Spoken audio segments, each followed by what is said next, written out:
Hey, this is Keith from Vero Concepts. This week I want to do a quick tutorial on showing you guys how I did an interior shot for my Challenger RT. What I did is I pretty much did a little bit of light painting, mixed it in with Photoshop, multiple layers, masks, all those types of different things, and I tried to just bring out the enhancements of the interior. So I'm hoping you guys find this somewhat informational. I want to walk you guys through it real quick. I'm trying to keep these tutorials under 10 minutes, if not sooner or quicker. So what I've done is I've already done it. I'm just going to go through each layer. I'm assuming most of you know how to use basic Photoshop skills like masks, the pen tool, shading. I just don't know what the fuck I'm doing sometimes on this camera. I have no idea what I'm doing. I already fucked up. I should just keep rolling with it. Just roll with it. Yeah, let's just roll with it. You ever just freeze in front of a camera and you have nothing to say, even though you know what you're supposed to say? Jesus Christ, sometimes I feel like that chicken Deuce Bigelow with Tourette's. Alright, here we are in Lightroom, and here is the final image. And what I did, because I only have one or two lights to work with, and I actually did this in a really cramped garage, a single stall, I thought compositing it from multiple layers was a good idea, and it's something I hadn't done before. I mean, I've done one or two layers playing around with a flash, but that was about the extent of it. So what I did is I took multiple exposures. Here is the darkest, and I like this one only because it really highlights the dash, even though there's some things I need to kind of get rid of. And then I kind of just went and highlighted certain things, like the way the pedals are kind of highlighted, the bottom of the steering wheel, so on and so forth. So I grabbed 5 or 6 of them, and I brought them over to Lightroom. I'm sorry, to Photoshop. I was in Lightroom. Case of dumbass today. So essentially what I did is I wanted to start cleaning things up. So what I didn't like, and here's kind of my base image, I picked it just because I thought it was just about right for the base tone. I wanted to clean up the gauges. So obviously, if you look at this, I've got my, ignition on my dash, and it's a little blown out in this version of my instrument cluster from my main display. So what I did is I added a new layer above that, and what I did was I masked out everything but the gauges. And what that did is it really brought the detail in the gauges, and obviously in this as well. You can see it's pretty considerable difference. Excuse me. The one thing I didn't like was the ignition accessory on. So what I did is I went online and I found the shaker logo, because when you first turn this on, the shaker logo actually will come on. So what I did is I masked out everything in here. Well, actually I clone stamped it. Then I added in the shaker logo. Obviously on a regular, when you first started up, this thing up top is not really here. I believe the miles are still there, but other than that, I'm not even sure what I have for miles. 10,576, not bad for 2016. All right, so that takes care of the gauges. So that kind of really brings the highlights out there. Okay. And I did, if you'll notice, I did crop out the very top part because I didn't want to see, and I could have done something different, but I didn't want to see anything of the inside of my garage. I didn't want to have to worry about the windows or anything like that. But this is pretty much what artistically, you can do what you want. I just thought this worked the best for me. So now I added in 3 other layers, and each one of them brings something to the table as far as lighting. Okay, so there was this one, and what I did is I masked out. If I come over here and disable the layer mask, you can see how blown out it is up top, but I did want some of it. Okay, so you can see it really brought the passenger side door in, a little bit right here, insofar as the kind of brings out the texture of the leather in the highlights as well. Same thing with the shifter boot. The next one I did was more on the other side. So I brought out this right here.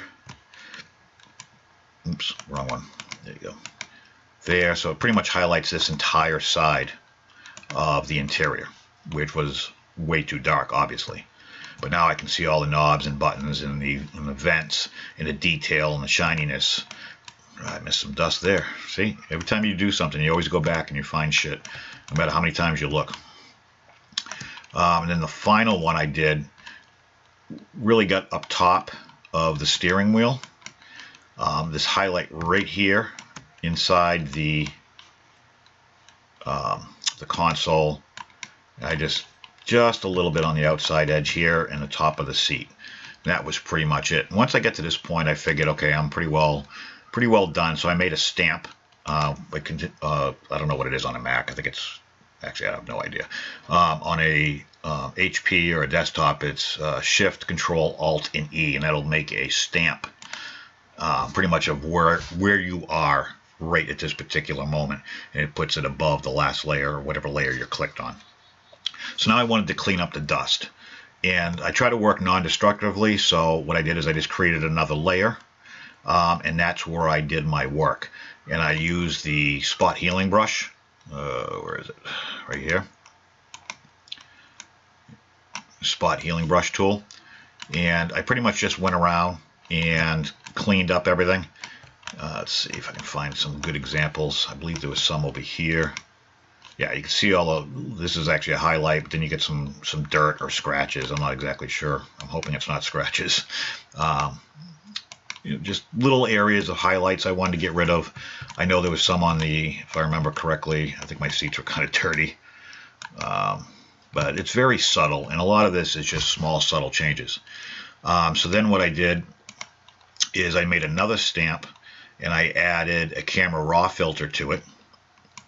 Okay, and this just kind of, I thought the shadows were a little too dark, so this pretty much just added a little bit to it. What's good about making this a smart object and then applying the camera raw filter is it allows you to go back and make changes to it. I talk about this all the time. Just makes it quick and simple to go back, and if my computer isn't being stupid, it'll actually open up, but I've got like 5 things open at once. But it'll allow you to go in and make a change. It opened up on my other screen. So I can go back in, and if I think something is just not quite right, I want to bring, the exposure differently, I can do that. And then I just did 3 different color correction layers. I did a color balance, which just brought a little bit of the red into it. I just like the red hue because it reflects the dash. Then I did a color lookup, and then I added a small photo filter to it just to give it a little bit of a blue tone to it. Again, personal preference. Then finally what I did is I went and I sharpened all the details. And to do this, what I do is I'll do,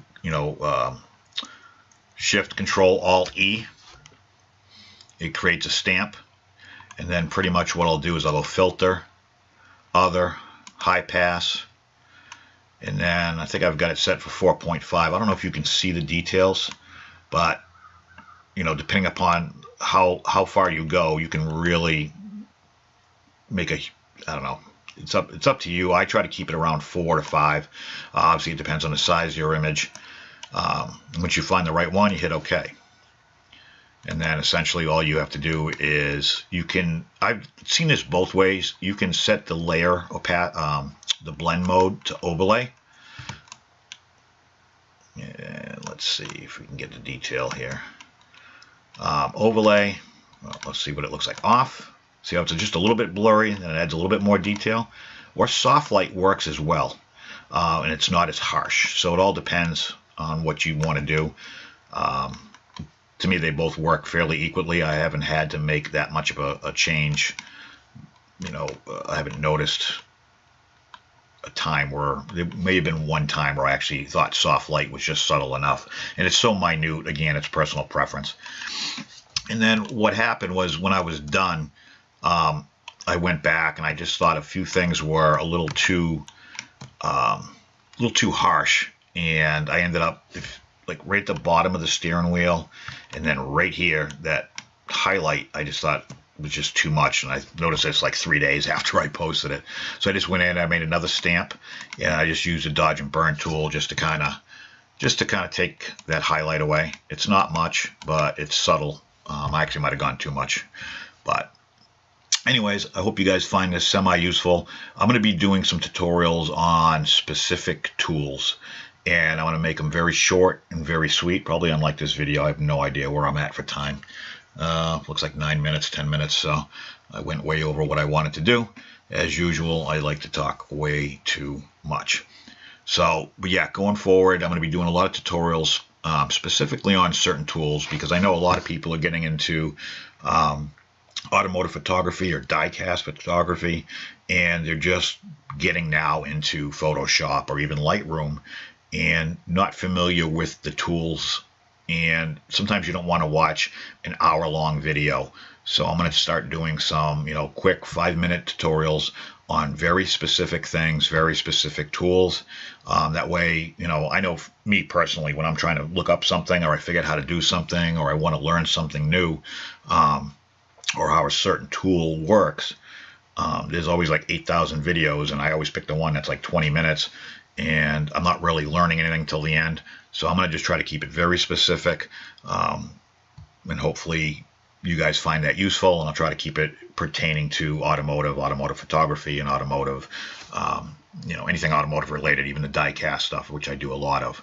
So I hope you guys find this interesting. If you do, please subscribe. It helps my videos get noticed, and makes me feel really good inside. So thanks for watching, and hopefully you guys, once again, find this tutorial somewhat interesting, and I appreciate you guys taking the time to watch and listen to me ramble on. So thank you very much, and I'll see you on the next one.